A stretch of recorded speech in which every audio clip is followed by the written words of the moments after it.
radar app. Radar scope is pretty amazing. You tell me one day I would have that in my pocket. Every single product off these single site NexRad radars, dual polarization products. It's amazing what that does. And I like for people to have MPing so you can make reports so we can see your reports within the weather enterprise. So those are the apps I would suggest that you would have on your phone to get information. Well, let's go to local television, and this is mainly what I do, okay? For those that don't know, this is what I'm known for. I do, again, since they gave me the freedom to be me, we've been doing this long form stuff in my market, which is Birmingham, on television for 27 years. And I will say the three most, in my opinion, the three most aggressive weather markets in the country are Huntsville, Birmingham, and Oklahoma City. It's very interesting to watch during times of severe weather. But again, this is what I'm known for, and we're not perfect. Goodness, there's so much we have to learn. The one thing I've learned is that the one thing missing in the weather enterprise is humility, especially among older people like me. There's so much we don't understand about convective storms, severe local convective storms. There's so much we don't understand about messaging during severe weather. By the way, this is March 25th of 2021. Does anybody know what happened on this day? March 25th of 2021. That's an interesting case study. What happened? That was the year house got hit by a tornado. Yes, thanks for playing.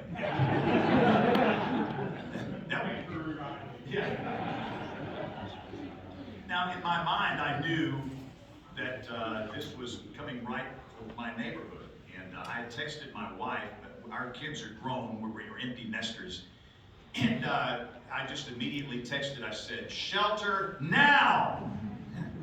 And she immediately texted back, "I'm there." She was already there. We have a tornado shelter rated for an EF5 tornado.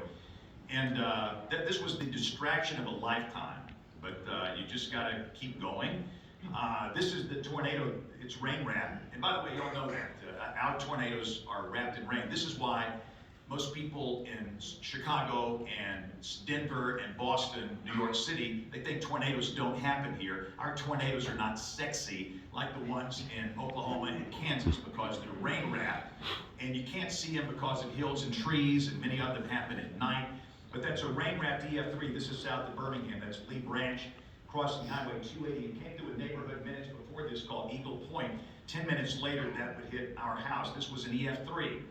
And by the grace of God, the roof stayed on, which means we could stay in the house while they repaired. But the damage was horrible. It still looks like the Turkey Creek landfill down there in parts of my neighborhood. It takes years and years and years for the landscape to recover. Here's the same rain-wrapped EF tornado crossing US 31 right below the TV station. Thank goodness this guy stops. Wow. Come on, man. Are you kidding me? Wow. Crazy. It goes right down Highway 119 by Oak Mountain Elementary School. All this publicity. My favorite one is the one over there on the right, the sun. You know, what happened to James Spann's house and who's his wife, Karen? It was just like, come on, man. This is like insane. To help you find the best TV coverage, understand your market. And listen, I hate these DMAs. I can't stand these things. It makes no sense. What does DMA stand for? Designated Market Area. Everybody in here, you live somewhere, and your county is in a television designated market area. And you need to know which one you're in, and that will determine who you watch on television. But really and truly, in the digital world, that makes no sense. DMAs make no sense. And really, I think I'm pretty much just going to have to do all 67 Alabama counties in the future because it's just the way it works. Just be sure that your TV station of choice includes long-form coverage for all counties in the DMA. Let me tell you all something. Can I chase a rabbit here? I'm from rural South Alabama. Butler County, Alabama. You've probably never been there. If you ever drive to Gulf Shores, you go through. And I stand up for people that live in rural counties because I come from one. There are a lot of TV markets in the country where there's a tornado in the metro, in the city. We're live, local, late breaking, the Weather Authority. We save lives. But the minute it gets into a rural county, they go back to regular programming, freak of the week or whatever, and they don't care. Shame on them. Shame on these people for doing that. What you're saying is that somebody's life is important if you live in a city, but if you live out in a rural area, your life doesn't matter. That's nuts. And the day they make me play that game will be the day I quit. And I'm very, very big on this, and it ticks me off when I see these big market TV stations do that. If you live out in the country, your life's just as important, all right?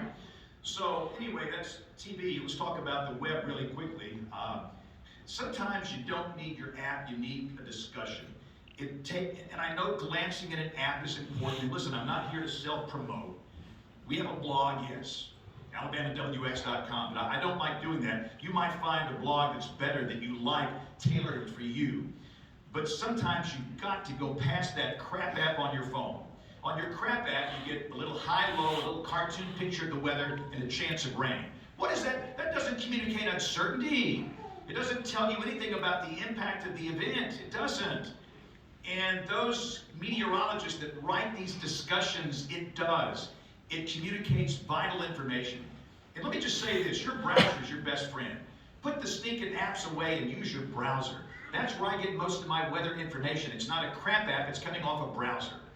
All right, so find a good source where they put a discussion, where they do a narrative you can read. It doesn't take more than a minute to read most of this. You got a minute? And again, ours is AlabamaWX.com. Beyond that, this is interesting. Does anybody know what this is? Do you know Alabama has a mesonet? A lot of people don't know that. One of my friends is Bob Barron. Who knows Bob Barron in here? Remember Bob? It's like I'm getting so old, nobody remembers all of my friends here. Bob did weather on television here for years and years and years. Weather in Motion, Bob Barron. And Bob kind of retired from television and started a company called Barron Services that's next door here. And they market radar systems and graphic systems for television stations. But Bob has the Barron Institute, and he's putting up a mesonet for Alabama, where you can find observations where people actually live, not at airports. He has a network of cameras that they're building, and this is really good, but you've got to get it on the web, okay? And again, the URL is up there at the top, but this is a web-based thing. Don't forget weather.gov, goodness. And listen, I have no problem with AccuWeather and the Weather Channel and all these private entities, but listen, they don't have an app, the Weather Service doesn't have an app, but their products are darn good, it's the baseline. And never forget the SPC and the NHC sites. A lot of people don't even go to these sites anymore. This is where it all comes from. So remember, your browser is your best friend when it comes to getting weather information. Social media, this is a cesspool. I could talk about this all day. No kidding. Golly. Y'all have been chewed out before? Yeah. I get chewed out at a rep. I'll post a sneaking picture of a sunset, and they're chewing me out about Trump and Biden and vaccines and masks and what is this? And yesterday, I posted a picture of a sunset. Hey man, I see that Chinese balloon, and you're hiding the truth from us.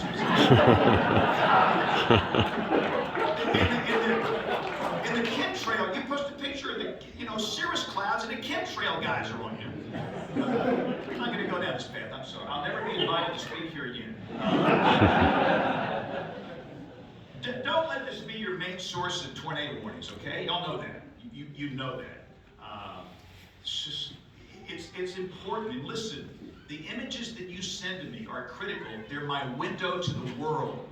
They're lifesavers. We can't repost them all. I can't share them all, but they're important to me, especially during high-impact weather. We've learned through social science studies, when there are tornadoes flying, you don't do anything when we show radar, nothing. But if we can show a photograph, a video of a tornado, you'll dig a hole and you'll get into a safe place. And your images are crucial. Everybody's got a phone. Everybody's got a camera.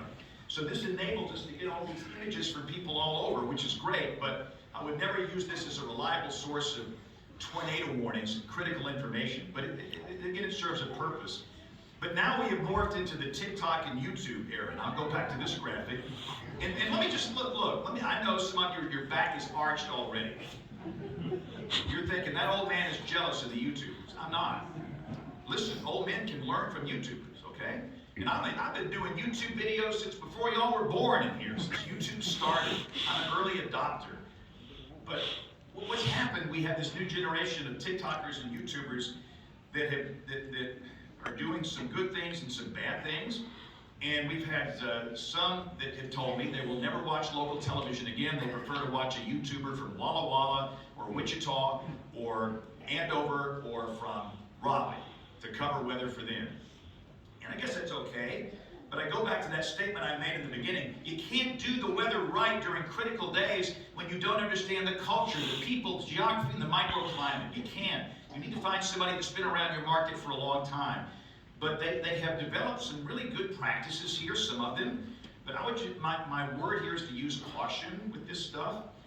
Most of these, not all, some are in it for the right thing. Their heart is in it. They want to serve people, and I appreciate that. We've had some on the show. But for some of these people, they do it for money. And to monetize YouTube videos and TikTok videos, you have to have massive numbers of views. And do you think anybody's going to view your video, hey, the weather's going to be boring this week? Not going to rain, no severe weather, temperatures near average. Nobody's going to watch that. They have to create extreme weather every day. And that's not true. And some of this stuff is outright lies. And so just please use caution. And just, I'll leave it at that. But there's so much I want to talk about today. Let me just say this. When you're looking for sources, this stuff is important. Does anybody know what these are? These are seals. And I know what you're thinking, man, that you can order those for $2 from the Walmart. No, the one that's probably the most important is the AMS certified seal. That's CBN. So you get an AMS CBN, it's based on your academics in college. It's based on a very rigorous written examination. It's like the bar exam for a lawyer, okay? It is based on peer review of your work from your peers. And that ain't easy to achieve.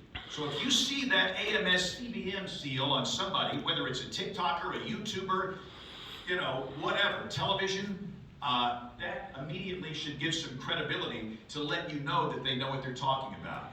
Most of the TikTokers and YouTubers, they call themselves weather entertainers, which means they have no training in weather, and quite frankly, for a lot of them, they don't understand a lot about how the atmosphere works. Some do. And the NWA seal, that's another one that's from our operational society, and that's a good one too. But let me encourage you to look for those if you're looking for credibility. Do a couple of case studies, okay? Does anybody remember what happened on this day? Day after Christmas. And let me just say, as we look into this, I want to say we can be dead wrong, okay? I don't want the professionals to say we're always right. No. As I said before, humility is missing in this science. There's a lot we don't know, okay? But I want to share this case study, and this was the day after Christmas. And by the way, I was on vacation on this day, but sometimes weather doesn't stop and you just don't do vacation. So this is what I wrote that morning. And look at the third paragraph. It says, this is a low-impact situation. You ever write anything you want to take back? There are no advisories in effect for any part of Alabama, but there could be a few slick spots on roads, so as always, drive carefully. You want to just take that back. This was written at 6 o'clock that morning. Let's go to the AFD from the Weather Service in Huntsville. Anybody from Huntsville here? Weather Service in Huntsville. I'm sorry, anybody work with the National Weather Service in Huntsville? This is not to be critical. I just criticize me, okay? I'm just saying, this is the AFD at 11:30. Look down here at the bottom, it says, very minimal accumulations are expected mainly on grassy surfaces with no real societal impacts. Once again, there's some things you want to take back that you write, okay? We all had this problem early in the day, but after seeing what was going on and looking at new data, it became obvious by mid-afternoon we're going to have a problem here. So that's a very timely issuance of a winter weather advisory at 2:26 p.m. Plan on hazardous road conditions. Use extra caution on bridges and overpasses. And the whole Tennessee Valley is placed under a winter weather advisory at 2:26. So for those that were not here, that don't remember what happened, this is what happened. It was bad. And I think, in a case like this, the cold infrastructure, remember how cold it was around Christmas? We had the cold infrastructure. And I think we had little meltings. Even when it's so cold, temperatures are below freezing. I think through absorption, sometimes you can have some melting, and that immediately turned to ice, and there's a little bit of a flash freeze. This is just bad. I mean, some people were out here for hours and hours and hours and hours and hours on these roads. Remember that morning I said, no big deal. Weather Service, minimal societal impacts. And, but this is what happened that night, and we've got to be better at this. We have to be better at this. Now, winter weather's our weakness here. It is. We don't have enough analogs to really perform well down here at this latitude. This doesn't happen that often.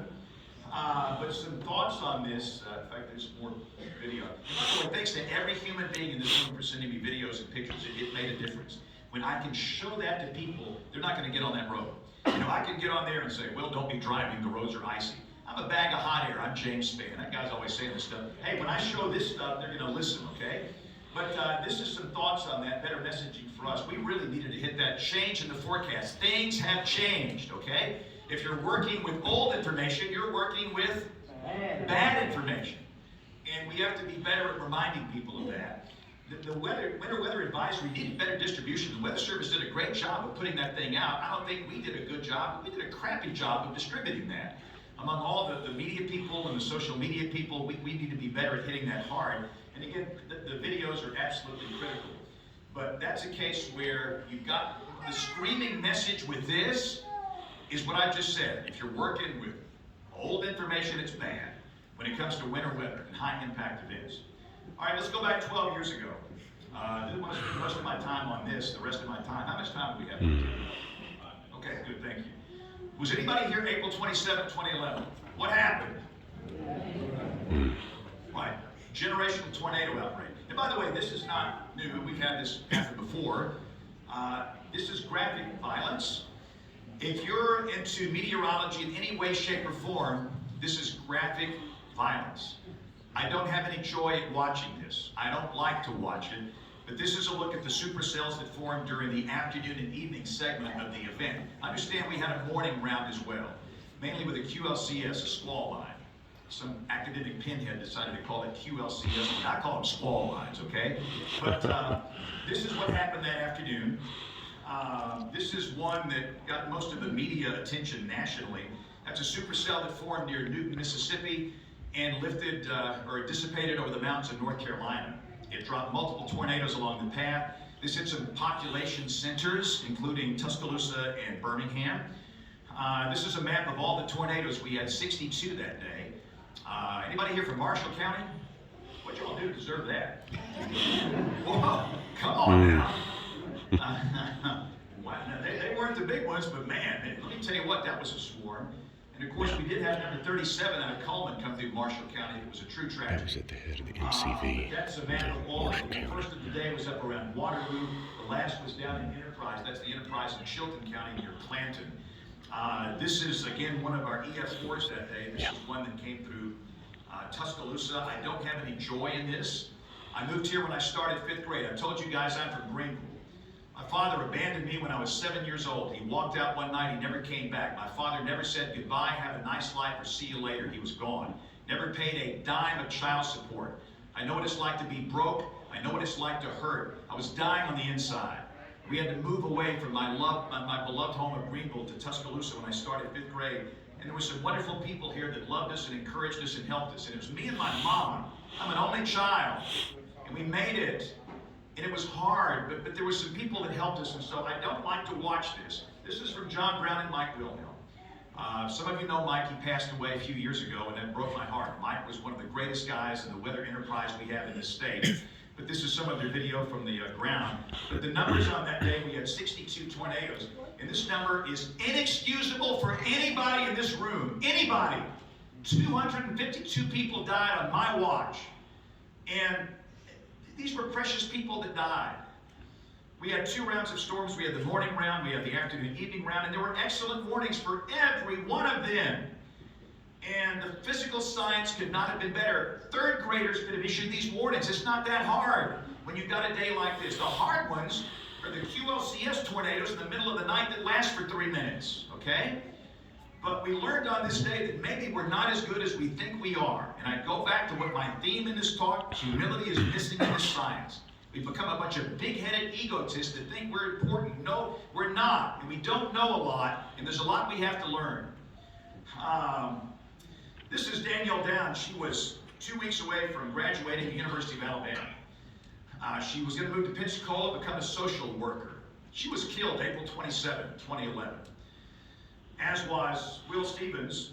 Will and Danielle were killed at 31 Beverly Heights in Tuscaloosa. Will played baseball for Stillman College in Tuscaloosa, not the University of Alabama. They were friends from high school. They wanted to ride out the storm together.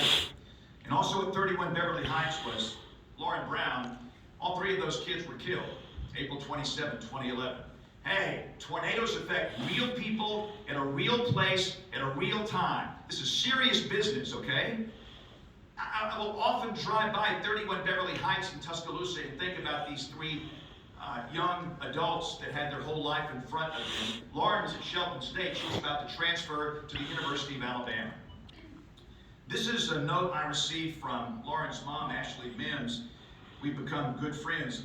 And for those that don't know, I have memorized almost every single name. 251 names, 252 fatalities. There was a lady that was pregnant and that child did not have a name. But I memorized almost every name because it's very motivating for me, okay?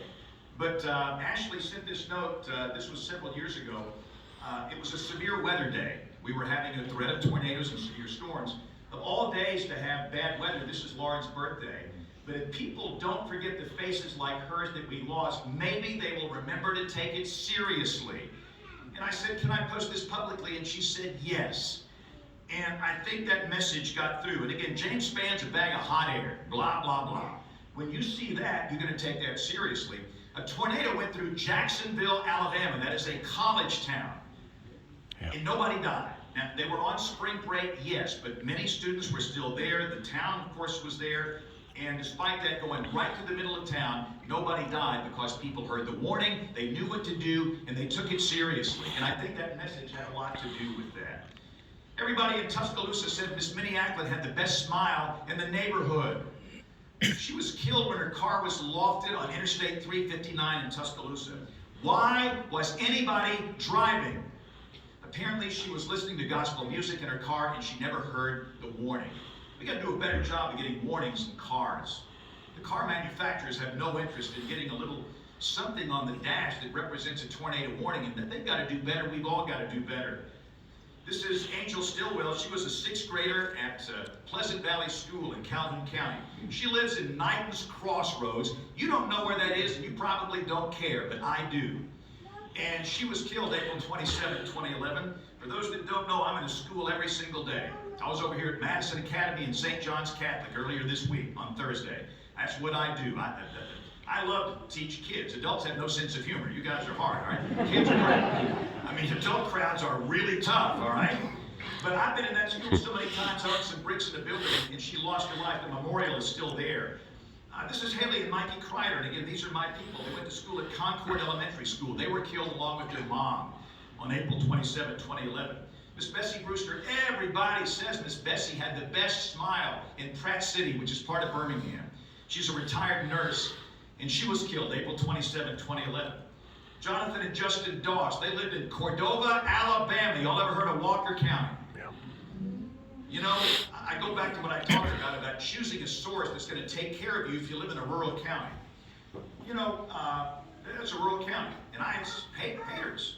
I'm trying to watch Freak of the Week or whatever on television, and I can't watch it because you're on TV with this stuff and nobody lives there and nobody cares. Well, if you say that to me, shame on you. Shame on you. And for every television meteorologist in the country that refuses to go wall to wall for a rural county, shame on them. These two kids were killed. They had 2 tornadoes that day in Cordova. They survived the morning tornado. They were killed by the second one that came through that afternoon. Alan and Angie Sanders. I saw their grandson yesterday at John Jones Elementary School in Rainbow City. They were home with their 3 daughters in Shoal Creek Valley. The 3 girls lived. Alan and Angie were killed. The daughters were hurt badly, but this child yesterday is a miracle child, I'll put it that way. This is Carrie Lowe. She was a nurse. She left behind a husband and a newborn. And one of her last social media messages is pretty haunting. She paid attention to the weather. And I was wondering what my last social media message will be. And sometimes I'll look back at these things and think, things like that are haunting to me. This is where Carrie died. And again, guys, this does happen. There's no need to be afraid of tornadoes. Tornadoes are relatively rare. The odds of your house being hit by one are relatively low, okay? I'm not going to be one of these TikTokers where my underwear flaps up and down my legs and my veins are coming out of my neck and, oh, we're all going to die. No, they're very rare. But listen, they do happen. And if you live here, at some point in your life, you might have to deal with this. And I've heard it all. Tornadoes always split and go around my neighborhood here because of that mountain over there. Who told you that? I live in a valley. Tornadoes never come through this valley. I spoke up one day, and there was a guy that said ever since they built 565, tornadoes never cross it and go north of that highway. What kind of lunacy is this? And this guy doesn't pay attention to tornado warnings. Hey, they do. And people in my neighborhood, they said the same thing. Oh man, we're down here in this valley, and my grandmama says we just don't have tornadoes down here. Well, by golly, you do. And you're lucky nobody got killed in my neighborhood 2 years ago, because it could have very easily. This is Pleasant Grove, 12th Street. This is an EF4 upper end. Most tornadoes are EF0s and EF1s, you all know that. But some of the family members survived. But Carrie did not. This is Carrie's newborn today. He's doing fine. That's your sister-in-law. This is the Hallmark family. Y'all ever been to Ruth, Alabama? Yeah. Ari was in kindergarten. Shane and Jennifer, that's the parents. And I think this was the defining moment of the tragedy, quite frankly, if you ask me. Ari, a young child here, lost Shane and Jennifer, her parents, 2 of her grandparents, and a cousin. 5 caskets, 1 family in that funeral. God, this is hard. Ari today's a senior in high school. And I will say that a book is going to come out about her situation, which is going to be great. I touched on it in mine, but I've got a preview of this book, and it's going to be pretty remarkable. Ari had a chance to see her parents, and I'll let the book do the explaining, but Ari is just an amazing young woman today. This is Ashley Harrison. She was 2 weeks away from graduating, and I'll stop here. I could do this all day. Listen, this is in my heart, it's in my soul this day, okay? Ashley was an only child just like me. I'm probably the only child in this whole room. Got a few more. All right. From Dallas, and she was killed. She was the boyfriend or the girlfriend of Carson Tinker, the long football snapper for the University of Alabama. She got some publicity because of that. A lot of people don't know this. Ashley had a pulse when she was recovered. She was lofted. And I volunteered in healthcare for 17 years. I have been the chairman of the board of a major hospital in Birmingham because this is important to me. I need to know this. It helps me do my job. And I'll tell you some things I can tell you, and a lot of things I can't, but she had a pulse when they found her. She got to DCH and she was alive. And by the way, DCH Regional Medical Center treated over 1,000 patients that night. They really don't know how many, with no water pressure and no commercial power. Some of the healthcare people were absolute heroes that night. And they were desperately trying to get Ashley cleaned up, to get her into surgery to save her life, and she died on the table trying to get her cleaned up. And I know the nurse that had to take her to the morgue, and this is hard, guys. Graduation was delayed later in the year. It was held. This is Dave and Darlene Harrison. This is Ashley's mom and dad. Hey, if you can't see the pain in her eyes, you're not human. And if you're some student and want to do meteorology, if you can't see the pain in her eyes, you don't need to be a practitioner like me dealing with people. You need to go into research or something else. We've got to do more to stop this pain, okay? We've got to. And we've learned a lot of lessons here. And I wrote this book. I'm not really a writer, but if I didn't write that book, I would be haunted every day until the day I die about that day, because some of the stories were never told. And I'm not faulting journalists. They didn't have the manpower to do that, all right? But really quickly, we've learned a lot of lessons. And I think that the first thing we understand is the fact that what we do is not enough. Physical science. Listen, we don't understand humans. We don't understand human behavior. We don't. When I get interns in the summer, brilliant college interns from all over the country, these amazing schools that offer meteorology, they're atmospheric science majors. Where's the first place I take them? What do you think? Walmart. Yeah, Walmart, Adamsville. Why do I do that?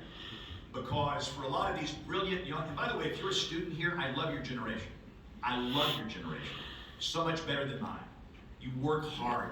You will reinvent this wheel to where it's going to be better in your generation in 10, 20, 30 years from now in terms of weather content distribution. But I take them to the Walmart because it represents the best cross-section of the people that we serve, okay? These are people that don't look like them. They don't think like them. They don't vote like them. They don't have the same education. And for some of those college students, if they can't communicate with people in that Walmart, you don't need to be a weather communications person. You need to go do research, okay?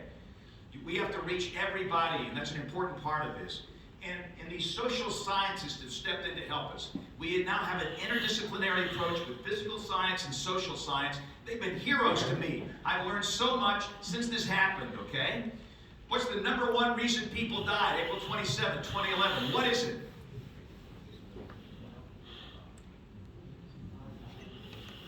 Hey, Huntsville's a great market.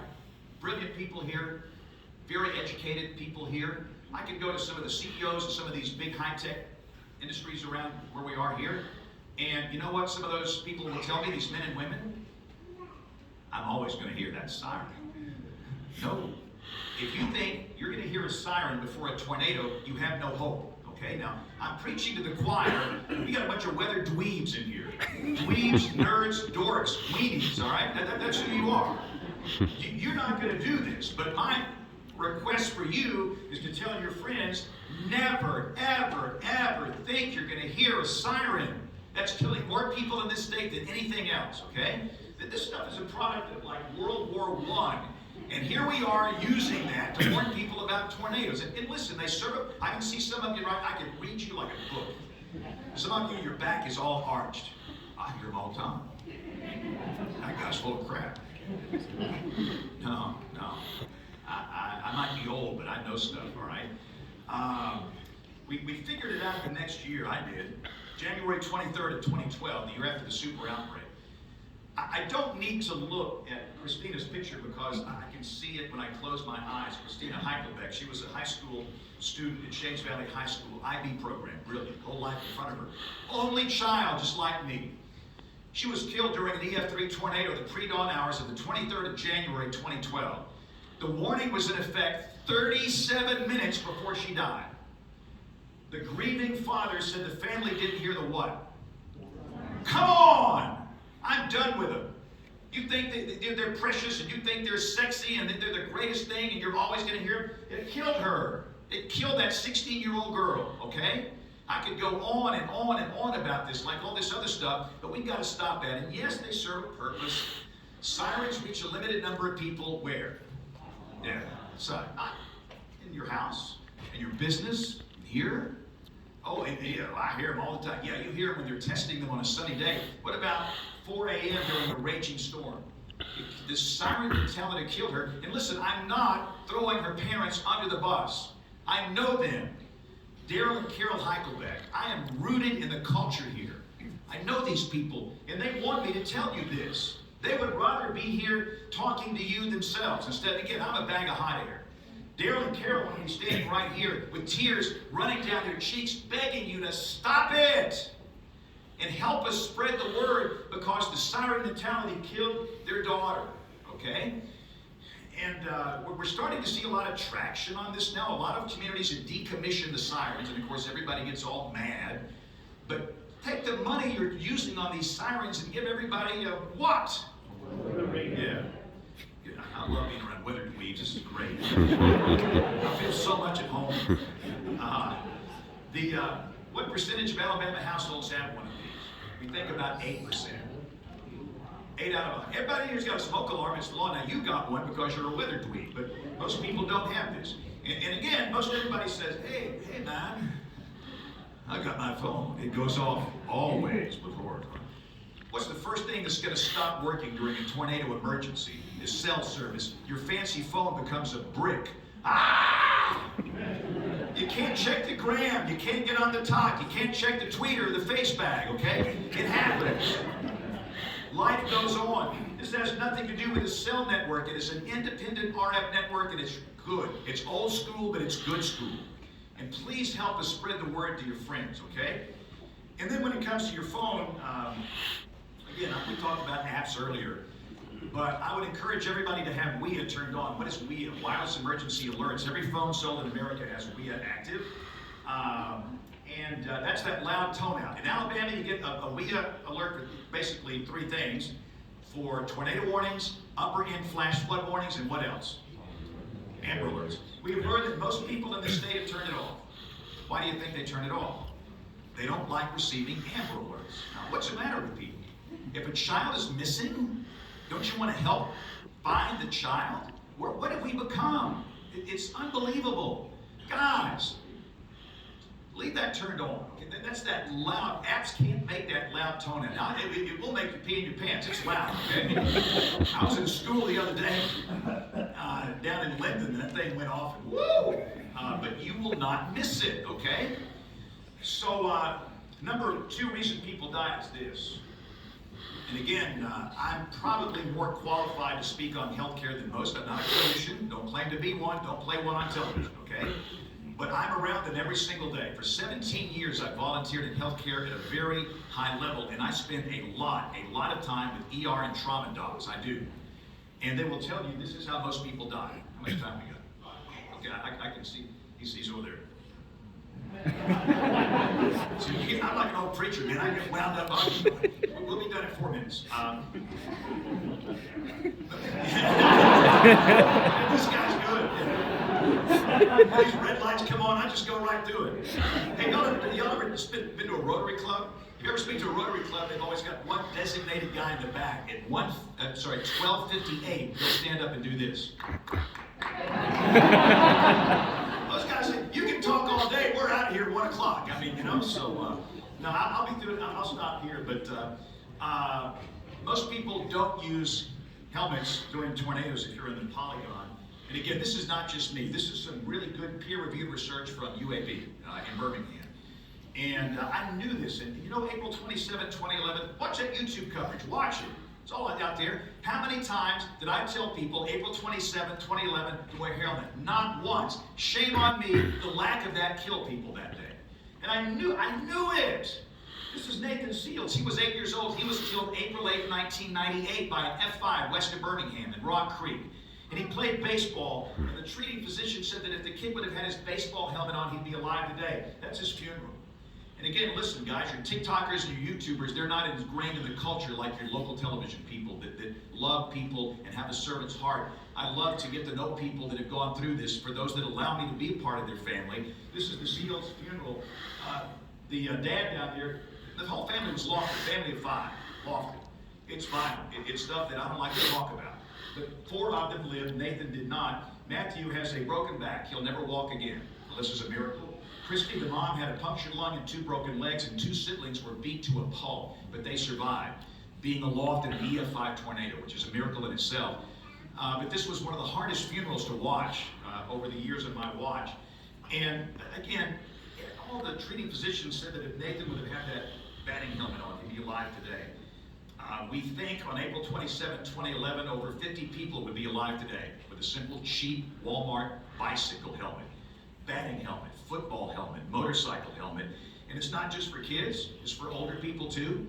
And I'll say, when you put a helmet on me, it's not a good look. It's like lipstick on a hog. It's a bad look. But most people die from tornadoes from the shoulders up, and that will mitigate the loss of life. So, real quick, guys, just please consider finding a really good, credible source that understands the stuff we've talked about today. You are living in an ocean of information. Some of it good, some of it bad. Some of it's really bad. Did y'all see some of the TikTok videos of the China balloon yesterday? So we have this research balloon over East Alabama from Aerostar, an American corporation. They launch these things pretty often. And everybody over there thought it was that China balloon. and all you can do is laugh at it sometimes. But I would just encourage you to think about the things we talked about today and stick with a credible source. And again, the greatest thing, and I'll close here, I know it's time. time. The greatest resource we have is you, weather weenies.